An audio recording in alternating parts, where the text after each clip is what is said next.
Tarek and Yusuf. And I'd like to first start by acknowledging that we at VAF are grateful to live and work on the traditional, ancestral, and unceded territories of the Musqueam, Squamish, and Tsleil-Waututh nations. We hope that wherever you are situated, that you also will take a moment to acknowledge the Indigenous communities that have taken care of Turtle Island since time immemorial. So to get to your question, the Vancouver Asian Film Festival, like Asian Heritage Month, is celebrating 25 years.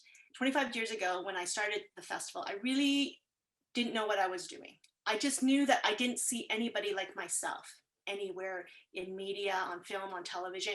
And when I did, I always tell this story. When I was younger, on my family's little black and white television, I actually thought Elvis and Cher was Asian, or else they looked more like me than anybody else that was on television. And that is sort of telling of the time that we grew up. And so when I went, a friend of mine took me to the Seattle International Asian American Film Festival, and I saw Sandra Oh open her film there with Runaway. And that was the first time I saw in a theater somebody who looked like me up on screen, and everybody was cheering afterwards. And I thought, there's got to be something like this in Vancouver.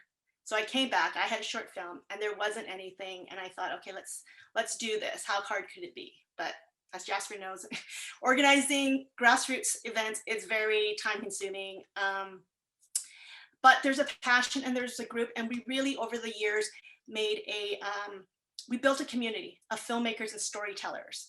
And we really wanted to give a platform and a venue for people of Asian heritage, Asian Canadians, to tell their stories authentically and to tell them from their perspective with their voice, not through a filter, not through gatekeepers.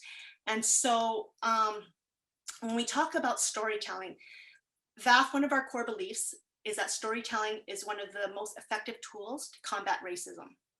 Storytelling and film and television and media have the power to change people's minds and attitudes and perspectives. And through sharing our stories and sharing our lived experiences, we can help people understand where we come from, and we can understand where others come from. And I think that is a very important piece of it. So I wanted to just go through some of the studies of why representation and storytelling is so important in film, television, and media. Because popular media can have negative impact on what the white community's perceptions of people of color are. A lack of contact between racial groups can lead to greater reliance on media stereotypes when formulating ideas about people outside one's race. So there are communities of people who have no contact. So all they see is what's on television on the screens and what they consume. So it's really important that our stories are there, that we're crowdsourcing our stories and putting it out there. And right now we are running a project called Reclaim Your Name. And it's really about people from the Asian community who had to feel like they had to adopt a westernized names to fit in. And we're asking them to tell us their story.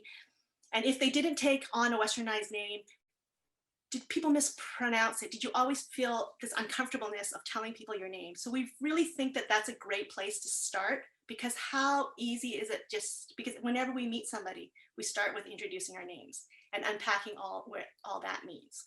So I've reached out to many people in the Asian community, and they always say to me, well, I don't think my story's that interesting. I don't think my name's that. And as I talk to them, their stories are so interesting, and there's so much depth and richness to it, and believing that our stories matter. That's part of what VAF does, and that's part of what Eliminate Hate wants to do, is to start these conversations, very baby steps. We're having this giant conversation about how to approach racism. But I think we all just need to start talking to each other and start finding commonalities and finding where we can exchange our stories. So that's one of the things that VAF does. Another point is that when we do see BIPOC images, it's often negative portrayals, which can adversely affect how people of color see themselves.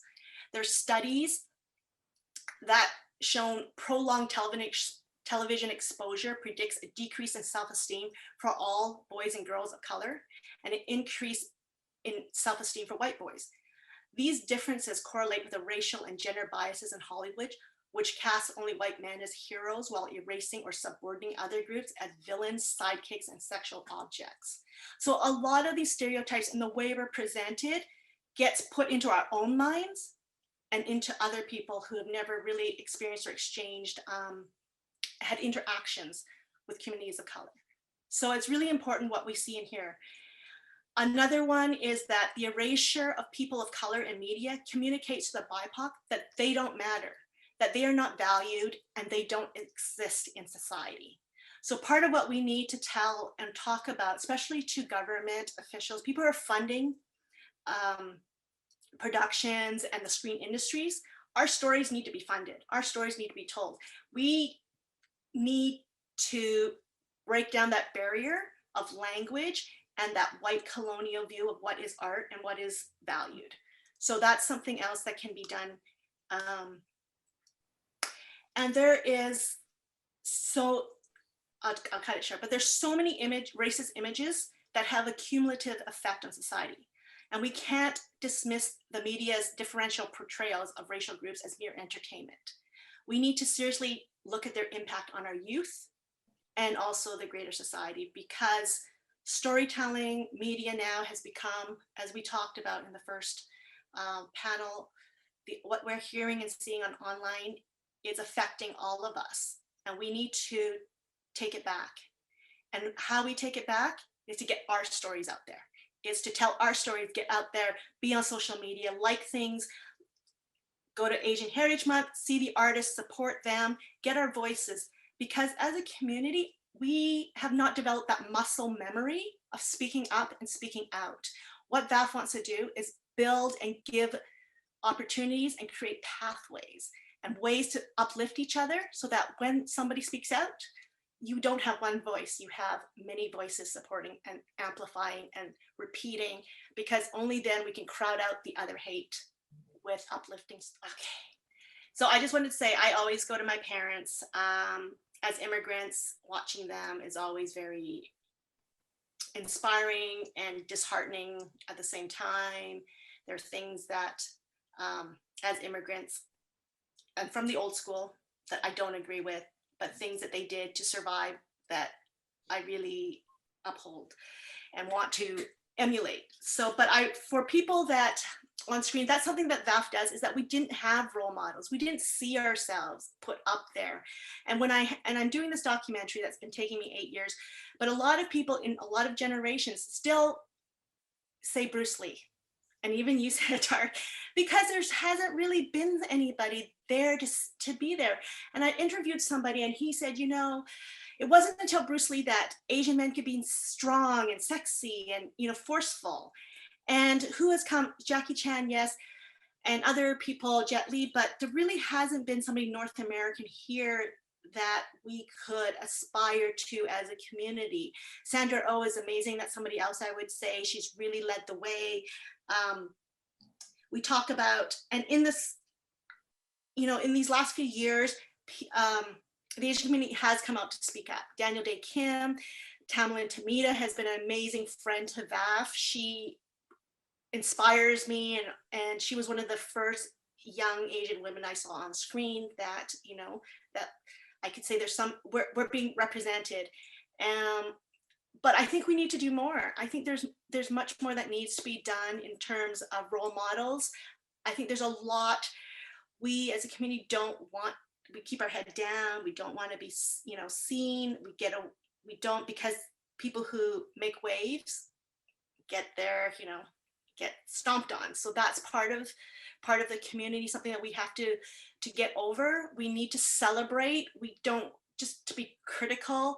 I was on on CBC, they were talking about the Kung Fu cast, and there was certain like criticism that they didn't represent everybody. Well, they don't have to, you know, like just because we have that one Asian character, one Asian cast, they don't have to represent all of us.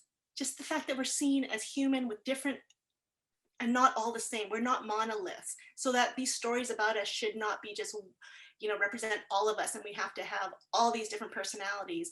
I think starting with the one and adding to it, Crazy Rich Asians is not a lot of Asian communities' reality, but being seen, Farewell, that's another one. Like, and having Chloe Zhao talking about, you know, just doing work.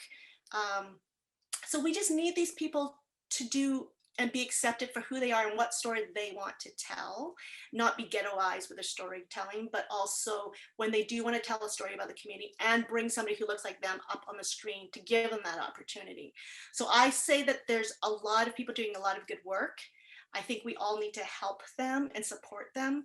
And then there'll be a lot more role models for our generation and our kids to come up and to say, look, I can do that too. Look at so-and-so doing what they're doing. Sandra Oh being a lead in a series. Amazing. Like it took how many years? Because I started the film festival 25 years ago. She was on the screen for her first runaway. And only a few years ago did she get her own lead. So think about how long that took. These are the kind of things that we need to push forward. And I can't say that more anymore and emphasize it anymore. We all have to be putting, putting our eyeballs on them, putting our consumer dollars against them, advocating. We all have a responsibility.